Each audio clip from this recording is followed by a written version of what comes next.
Henry the Green Engine by the Reverend W. Awdry. Read and adapted by Joshua Boston. Coal. One morning, Henry was feeling very sorry for himself. He was bigger than James, but smaller than Gordon. Sometimes he could pull trains, but other times he felt like he had no strength at all. "I suffer dreadfully and no one cares," he said to James. "Rubbish, Henry," snorted James. "You don't work hard enough." Sir Topham Hatt spoke to Henry too. "What's wrong with you, Henry? You're becoming too expensive. We've given you lots of new parts and new paint, but they've done you no good. If we can't make you better, I'm sorry to say that we must get another engine to do the work instead." This made Henry and his driver and fireman very sad. Sir Topham Hatt was waiting when Henry came to the platform to collect his train. He had taken off his coat and hat and put on overalls. He climbed to the footplate and Henry managed to start, but his fireman wasn't satisfied. "Henry is a bad steamer, sir," he said to Sir Topham Hatt. "I build up his fire, but it doesn't give enough heat." Henry tried very hard, but it was no good. He didn't have enough steam, and they stopped outside Edward's station. Henry was very upset. "Oh, dear," he sobbed. "I shall have to go away. Oh, dear, oh, dear, oh, dear." All he could do was move on to a siding out of the way and let Edward take charge of the train. Sir Topham Hatt and Henry's fireman then went on discussing Henry's troubles. "What do you think is wrong, fireman?" "Excuse me for saying this, sir, but the coal is all wrong. We've had a poor lot lately, and today it's worse. The other engines can manage because they have large fireboxes, but Henry's is small and can't make the heat. With Welsh coal, he would be a completely different engine." "It's expensive," said Sir Topham Hatt, "but Henry must have a fair chance. James shall go and fetch some." When the Welsh coal came, Henry's driver and fireman were very excited. "Now we'll show them, Henry, old fellow," they said, and they carefully oiled all his joints and polished his brass till it was shining like gold. Henry's fire had already been lit, so the fireman made it very carefully. He put large lumps of coal like a wall around the outside, then covered the glowing middle part with smaller lumps. "Hey, watch it! You're spoiling my fire," complained Henry. "Wait and see," replied the fireman. "We'll have a roaring fire just when we want it." And he was right. When Henry reached the platform, the water was boiling nicely, and he had to let off steam to show how happy he was. He made such a noise that Sir Topham Hatt came out of his office to see him. "Hello, Henry. How are you feeling today?" "Beep, beep, beep. I feel great, thank you, sir." "And do you have a good fire, driver?" "Never better, sir. And we've got plenty of steam." "Good. Then no record breaking. And don't push Henry too hard." "Don't worry, sir. I don't have to worry about pushing him. I'll have to hold him back." And off they went. Henry had a lovely day. He had never felt so well in all his life. He wanted to go fast, but his driver wouldn't let him. "Steady, old fellow," he would say. "There's plenty of time." They arrived early at the junction. Not long afterwards, Thomas came puffing in. "Huh! Where have you been, lazy bones?" chuckled Henry. "I can't stay for dawdling tank engines like you. Goodbye." Thomas was astonished. "Whew!" he exclaimed as Henry disappeared. "Have you ever seen anything like it?" Both Annie and Clarabelle agreed that they never had. The Flying Kipper. Lots of ships use the harbor at the big station by the sea. Passenger ships have spotless paint and shining brass. Other ships are important too, although they are smaller and dirtier. They take coal, machinery, and other things abroad, and they bring in meat, timber, and other things that people need. Fishing boats often use the port there. They unload their fish on the quayside. Some of it is sent to shops in the town, and some of it goes in a very long, heavy train that goes to other places far away. This train is what the workmen call the Flying Kipper. One winter evening, Henry's driver said, "We'll be out early tomorrow, Henry. We've got to take the Flying Kipper. Don't tell Gordon this, but I think that if we pull the Kipper nicely, Sir Topham Hatt will let us pull the express. The Welsh coal they have been giving you has been working very well." Henry was very excited. "Hooray!" he cried. "That will be lovely!" Henry was ready at 5 o'clock. The entire countryside was covered in snow and frost. The men hustled and shouted, loading the cars with large crates of fish. At last, the last door banged. The conductor showed his green lamp, and the Flying Kipper started off. Henry's wheels slipped on the icy rails when he tried to start. He began to get cross with the cars. Come on! Don't be silly! The freight cars shuddered and groaned. Chickadee-chock! All right! That's better, replied Henry. And the train steadily began to gain speed. Thick clouds of smoke and steam poured from Henry's funnel into the very cold air. And when his firemen put on more coal, the fire's light glowed brightly on the snow on the ground. Henry began to go faster and faster. Hurry! He puffed with joy. They whooshed through stations and passed under bridges, green signals showing as they passed. They were going well. The light grew better. Then they saw a yellow signal up ahead. Distant signals up, thought Henry. That means caution. His driver shut off steam and prepared to stop. But the home signal was down. All clear, old boy, he said. Away we go, Henry. They didn't know that the points to a siding from the main line were frozen, and that the home signal should have been a danger, but a fall of snow had forced it down. A goods train was waiting in a siding, waiting for the Kipper to pass. The fireman, driver, and conductor were having cocoa in the brake van. The conductor pulled out his watch. The Kipper's due in a little while, he remarked. Who cares, said the fireman. This is great cocoa. Come along, fireman, said the driver as he rose from his chair. Let's head on back to our engine. They were just in time. All of a sudden, there was a terrible crash. The brake van collapsed into smithereens, the three men shot in the air like jacks in the box, and they landed in the icy snow outside. Henry's driver and fireman had jumped clear before the crash.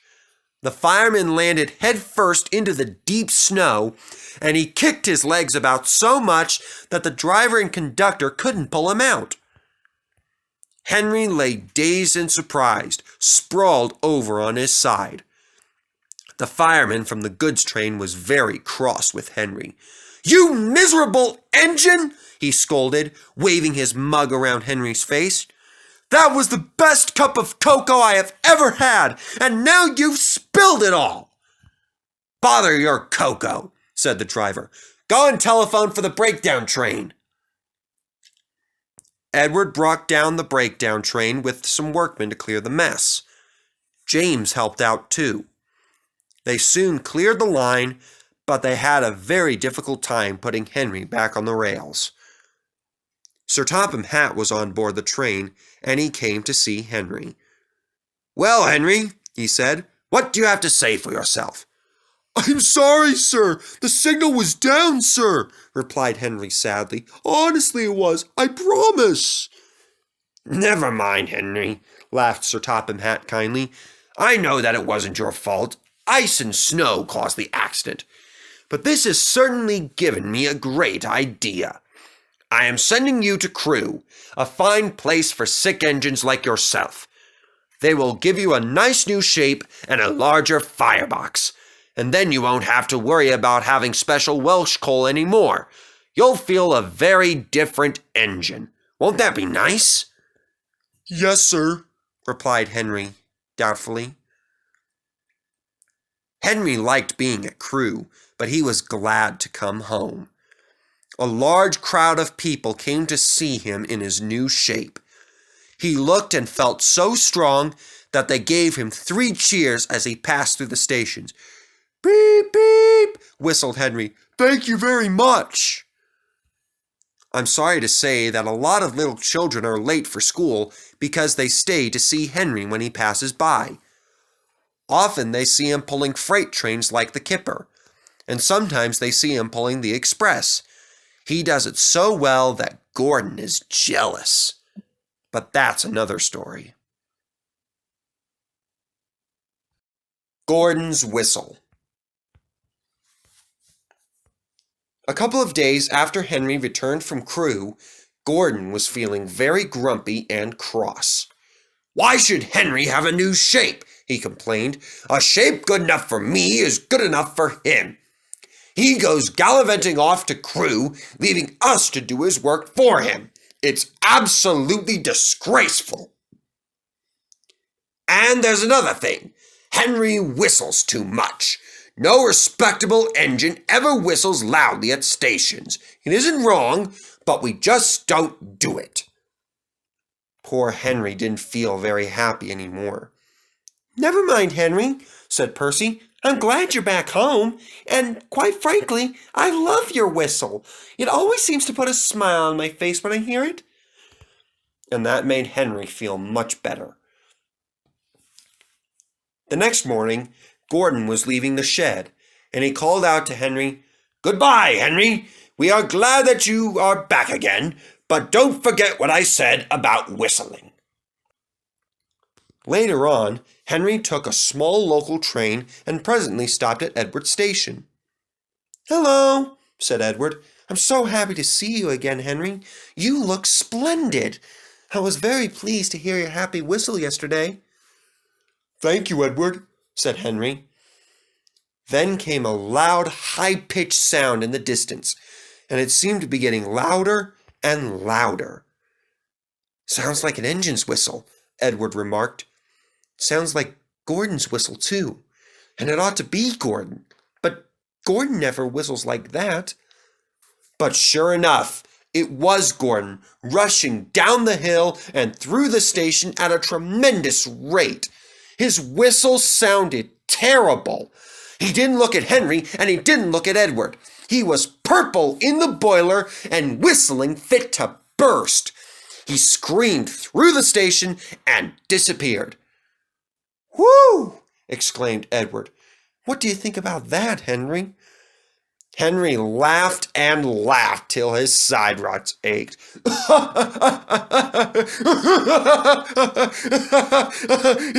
"It isn't wrong to whistle, you see, but we just don't do it."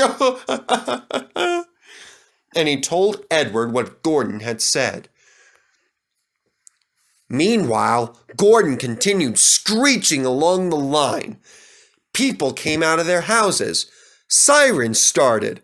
5 fire brigades prepared to go out. Horses upset their carts, and old ladies dropped their parcels. At the big station, the noise was still absolutely awful. Gordon just kept on whistling and whistling and whistling. Porters and passengers held their ears. Sir Topham Hatt held his ears too. He gave a lot of orders, but no one could hear him properly, and Gordon just kept on whistling. At last, Sir Topham Hatt clambered into Gordon's cab. "Take him away," he bellowed to the driver and fireman, "and stop that noise." Poor Gordon. He just couldn't stop whistling, and he puffed sadly away.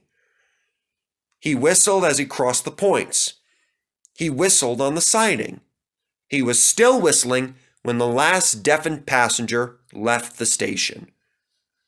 And he kept on whistling until 2 fitters came with hammers and knocked his whistle valve back into place. And there was silence. Gordon then slunk back into his shed. He was glad it was empty. The other engines came into the shed later that night. "It isn't wrong," said a quiet voice to no one in particular, "but we just don't do it." No one mentioned whistles, but Gordon thought that the voice was Henry's.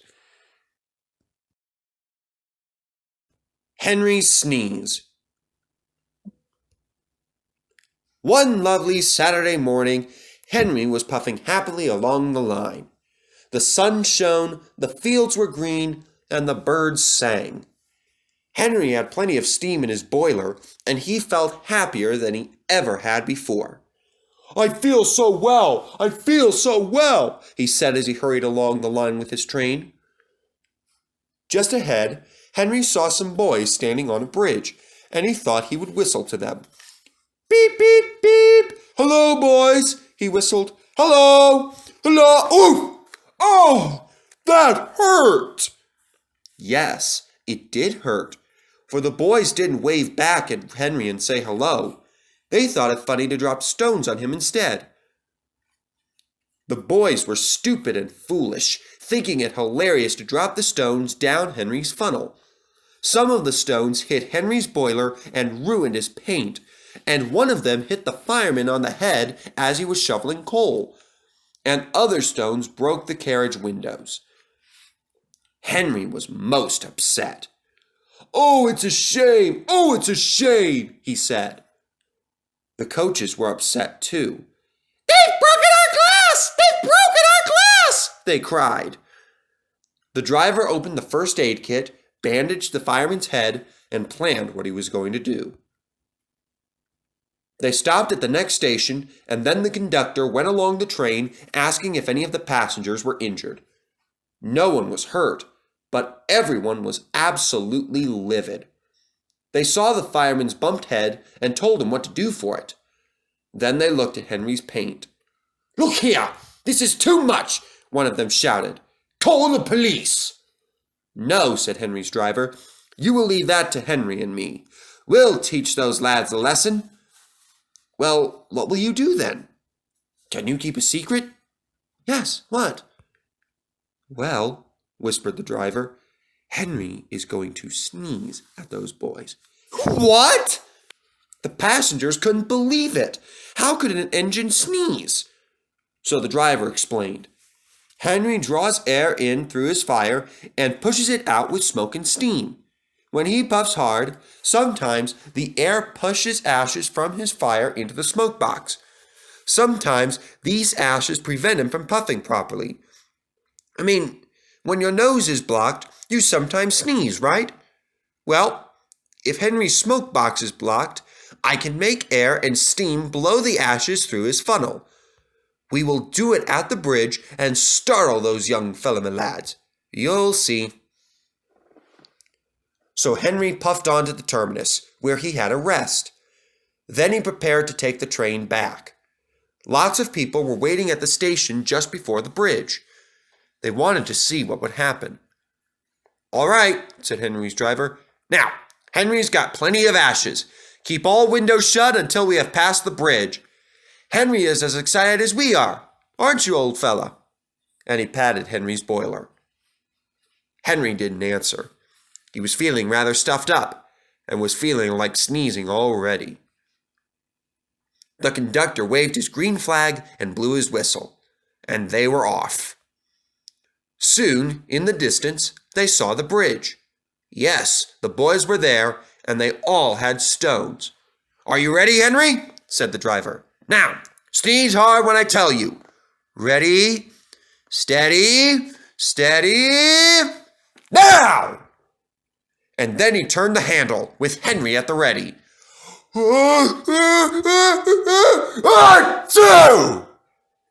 Smoke and steam and ashes spouted from his funnel. They went all over the bridge and all over the boys, who ran away like dogs with their tails between their legs, smothered in soot and cinders. Henry's driver couldn't stop laughing. Well done, Henry, well done. They won't drop stones on engines now. Oh dear, looks like your coat is all black. Oh, never mind. We'll rub you down, paint your scratches out, and you'll be as good as new tomorrow. Henry has never again sneezed underneath a bridge, so Topham Hatt doesn't like it. His smoke box is always cleaned in the yard while he's resting. He has now gone underneath more bridges than he can count. But from that day till now, there have been no more boys with stones in hand.